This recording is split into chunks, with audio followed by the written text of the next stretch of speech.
All right, so you all know Elon Musk is the richest man in the world. Today, we're going to talk about some of the things that we can learn and some of the tactics he used to actually purchase Twitter. Elon Musk surpassed Amazon founder Jeff Bezos as the richest person in the world. This morning, billionaire Elon Musk, the richest man in the world, has taken control of Twitter. Billionaire Elon Musk has just done the unthinkable by suddenly firing 80% of the Twitter employees. More than 30 million users are expected to leave Twitter over the next 2 years. Year-to-date loss? Yikes. Big number. Of course, there is his purchase of Twitter for $46 billion.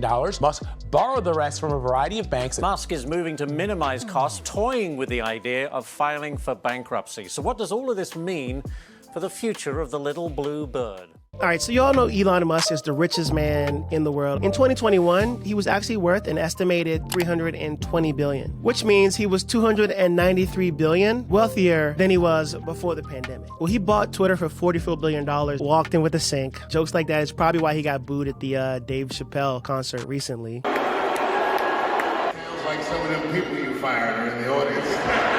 Fired Twitter employees, rehired the same employees, got into beef with Apple, etc., etc. Today, we're going to talk about some of the things that we can learn and some of the tactics he used to actually purchase Twitter.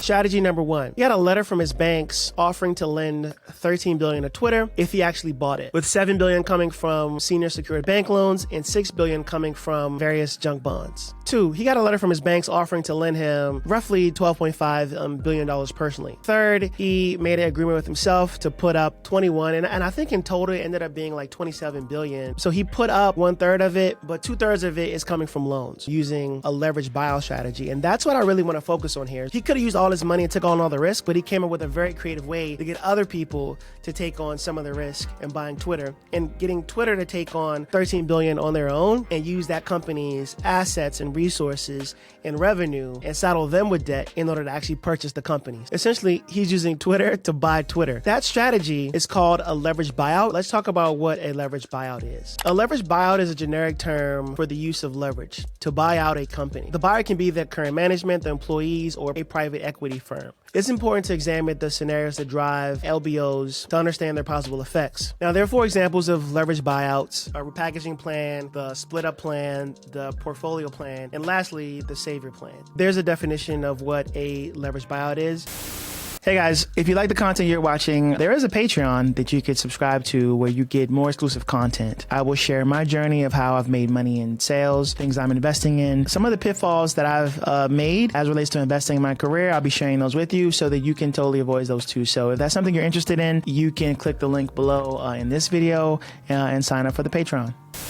Let me give you some examples of leveraged buyouts that have happened in the past to kind of give you an understanding of what Elon was able to accomplish here. In 1982, Westray Capital acquired Gibson greeting cards for a purchase price of $80 million. The deal was financed with $1 million in cash, while the rest was borrowed by issuing junk bonds. A year and a half later, Westray sold Gibson greeting cards for $220 million, with investors earning about 200 times their initial equity invested. Example number 2, Hilton Hotels. In 2007, the Blackstone Group purchased Hilton Hotels for $26 billion in an LBO finance through $5.5 billion in cash and $20 billion in debt. As the financial crisis of 2009 began, Hilton had major problems with declining cash flow and revenues. However, subsequent to that, Hilton was able to refinance itself at a lower interest rate, operations improved, and Blackstone sold Hilton at a profit of almost $10 billion. We've talked about a lot today, right? How Elon's gotten creative and was able to finance Twitter, use other people's money, aka the leveraged buyout strategy, in order to pay for 1/3 of Twitter. And he's actually using 2/3 of bank loans to purchase Twitter, right? So he's putting other people on the hook for the money that he used to purchase Twitter, which I think is an absolute genius strategy. Here's some of the key takeaways that I got understanding how Elon Musk actually purchased Twitter. Point 1, Elon Musk always seems to find very creative ways to finance deals. He did it with Twitter. He also did something similar with Solar City, where he was able to get money from the city of New York, promising them jobs. And then with Tesla, he was able to get government credits. Always thinking super creative on how to get money for his business ventures that doesn't necessarily come from him. The second point is, like, as I think about my next business venture, it's always smart to think about creative ways to financing and that you don't necessarily need all the money up front. The third takeaway that I have is just really learning how to structure structured deals to get what you want. Taking a look at an obstacle like Elon did with purchasing Twitter and trying to figure out like, all right, cool, I don't have all the money for this specific venture, or I have the money, but I don't want to take all the risk. How do I leverage other people's money? How do I get creative with the financing? How do I get money from the government to actually reach my end goal? And I think he does a great job of that, and that's a takeaway. And with that said, you've reached the end of the video. I had a blast doing this video. If you like content like this, you can definitely like and subscribe. Also, you can sign up for our Patreon or our newsletter. Find the links to those in the bottom of this YouTube video. And with that said, we'll see you in the next video.